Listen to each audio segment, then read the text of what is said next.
Hey, good evening. Welcome back to my little gardening show. Just wanted to give you a little tour of the garden. I managed to get all my structures and stuff out and kind of set up the garden a little bit as far as kind of mapping out what I'm going to do. So I just wanted to kind of bring you guys along on that. Talk about the different structures I've got in the garden, why I've got it laid out the way I do, and just general musings, I guess you could say. So let's get started. Well, there it is. Don't know if the camera's picking up everything, but here's the backyard garden in all of its glory. Kids are inside, kind of doing their thing. I think they're making some smoothies, so we got a little time here to talk about stuff uninterrupted. You can see I got a variety of structures here in the backyard that I use to help, keep things orderly and grow things. I try to do a decent amount of, I guess you'd call it, vertical gardening, and support, my vining crops. So I've got, first thing we'll talk about is these tomato cages. Fairly easy to make. It's basically made out of galvanized cattle paneling, they call it, which they sell at like Big R, Tractor Supply Company, Rural King probably carries it. But it's basically cattle fencing or cattle paneling. They also sell like a hog paneling that's about half the height. As far as the area here, this is like a 5 by 7 inch block here to reach through as far as the spacing on this thing. It's pretty heavy duty galvanized metal, so it's designed to withstand rust and stuff. They sell it in 16-foot sheets, which will run you $18 to $20. So I've got about $6 invested in each cage. And I basically just, you can get 3 cages, decent sized cages that have about 1.5 feet diameter out of a sheet of cattle paneling. And with a fencing tool you can bend hooks, and these things will last a really long time. They weigh 10-15 pounds a piece probably, so they got some decent weight to them. But I'm going to stake them down with supporting posts and stuff, just to eliminate the possibility of, like, a tomato plant being full grown, falling over and breaking. And I'm planning on using them for tomatoes this year. Speaking of tomatoes, we've got the trellis system, which worked pretty well last year, so I'm going with it again. In fact, I didn't even take these out of the ground, and they weathered pretty well. This is just made out of 1/2 inch electrical conduit. I think it was like $2 for a 12-foot segment, $1.98, something like that. There's fittings at the top to connect the top piece, which is a 12-foot segment. That's they bent in 90-degree angles for me at Home Depot. So I've got about a 10-foot span. I can get 5 tomatoes that are decently spaced, to avoid disease issues and stuff like that. Make sure there's good air circulation between the plants. But anyway, not too expensive to build these things. Drove these about 2 foot into the ground, so these are close to 10 foot tall. And I got band clamps there at the top, but you really don't need those. You can just tie off your twine. Just make sure you get heavy duty twine that will weather well. I do have band clamps at the bottom for the supporting twine along the bottom, and I found that if I stake them down, in 2 places here, it kind of kept the whole thing pretty solid. And I also put some cross twine across, not just straight down, but across too, to support the plants. Worked out really well, kept things nice and clean. So would definitely recommend, if you're thinking about growing tomatoes on a trellis, building something like this. The other thing, I've got these PVC garden templates. Just your standard PVC, relatively cheap. They sell it in like 10-foot segments. So I've got these cut like 4 foot by 5 foot segments, and then just some elbow joints. None of it's glued, so I can take it apart, clean it, replace it, whatever. Not real concerned about it breaking down. You know, even though it's being exposed to the sunlight, it's, you know, over the years will become brittle. I'm not worried about it really poisoning my food or anything like that, or giving off like toxic chemicals. You know, unless of course it would like catch fire or something stupid like that.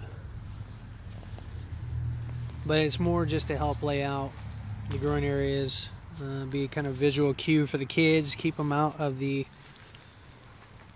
areas where the food is, or the plants are going to be growing in, you know, so the soil doesn't get compacted, and just bring some order to the garden, so to speak.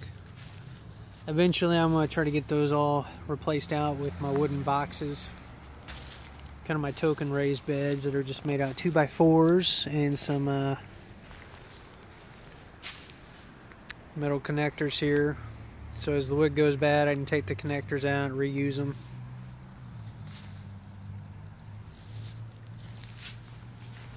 As a comparison, I left this bed out all season, you know, and through the winter and all that, and took this one inside and then laid it down, so you know, it's weathering pretty well.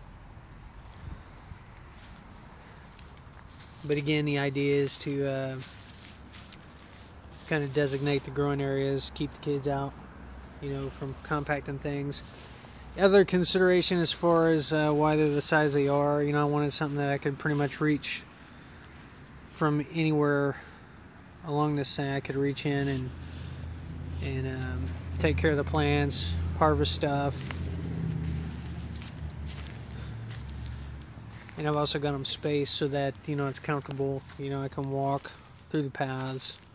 There's enough space to get a garden cart, especially down the middle here where I'll be doing a lot of work to access everything. I'll also be putting some metal posts in various places, so when I go to water I can get my hose out and then kind of get it everywhere I need it to be without lopping off plants.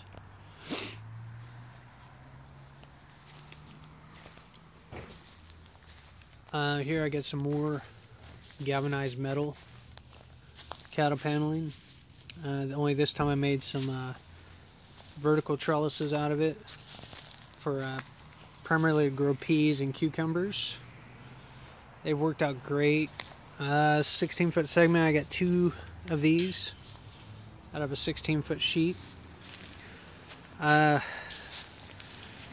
only thing you have to do though is you just take off the vertical support. You know, if you're on one end, like well, make sure both ends are exposed like that, so you got basically tines, metal tines in. You can drive into the ground by just stepping on it, you know, once you've got it placed where you want it to be, and it's going to last a really long time. I think this is my this will be my 3rd season with these, and they've held up really well. And you can stack them, you know. That's how I had them stored in the garage. I just put one on top of the other, you know. Again, there's some substantial weight to these. They're not going anywhere.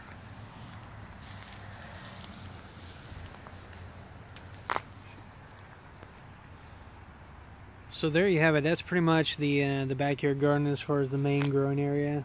Again, I've got things spaced pretty comfortably. Wide rows, especially down the middle, to walk down and just enjoy the garden. There's plenty of growing space. You know, if I keep things kind of close, as far as in the growing areas, you know, I'll be able to grow plenty of food back here. I've also got it arranged so that, you know, it gets maximum sunlight. You know, my shade tree's over here, and it shades mostly this side of the garden because the sun tracks over here. Starts out in the northeast corner, rises above the house about 9 o'clock on. There's full sun throughout this area, and then you know, tracks across the sky and then sets in the northwest corner, kind of over the garage here, relatively speaking, or relative to the house. And so using it, you know, just observation and whatnot, but I also got this little app for my phone. It's called Sun Surveyor. It's pretty cool, where you can map the route of the sun, you know, months in advance and whatnot. It's pretty cool. Might check it out. But anyway, pinpointed that this area right here was the exposed to the sun the longest throughout the day, and whereas various other parts, you know, get varying exposures to the sun. One thing about the summer, as things, you know, the days get longer, the sun's at a higher, running at a higher arc, and the light's more direct, and it's coming down at a steeper angle, so there's more of this area that's exposed to sunlight, which is a good thing, because this is where the tomatoes are.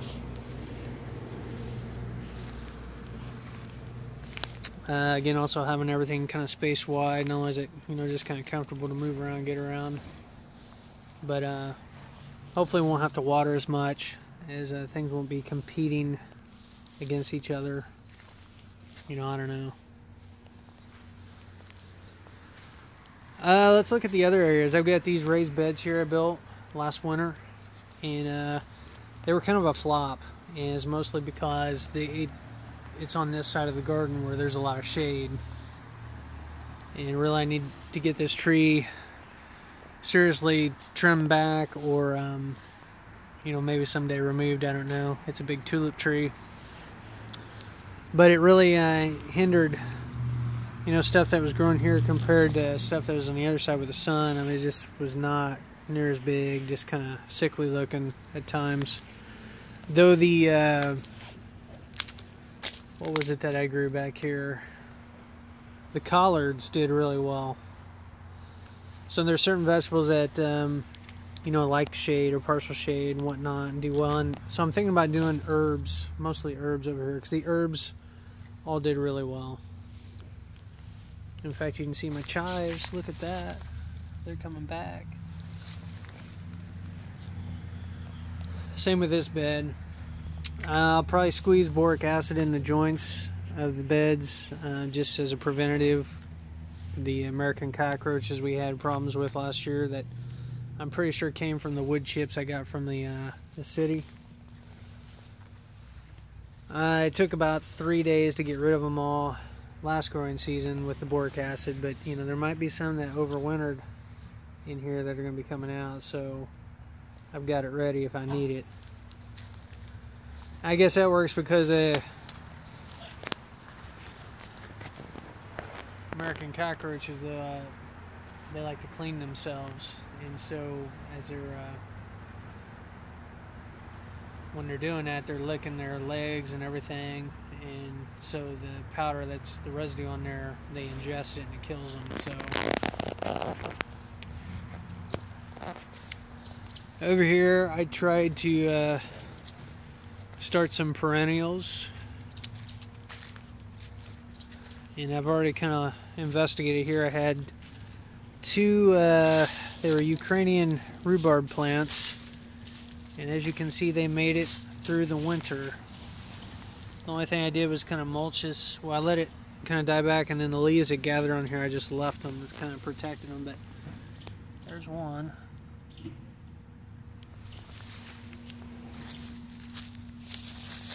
And here's the other one.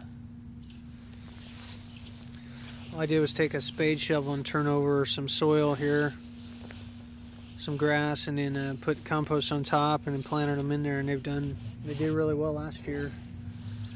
I didn't harvest any of the shoots because kind of reading up on it, they recommended not really picking anything the first year.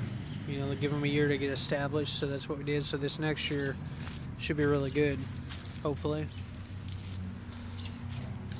Got the strawberries. They're doing pretty well, I think. We'll see what we get from them this year. And then I've got the compost bin that really I haven't done anything with. Haven't turned it, haven't tried to aerate it, nothing. We've thrown a bunch of stuff on there. This kale from the last year is pretty well broke down now. Eventually try to work through this pile and run it through the chipper that I've got. See what we get.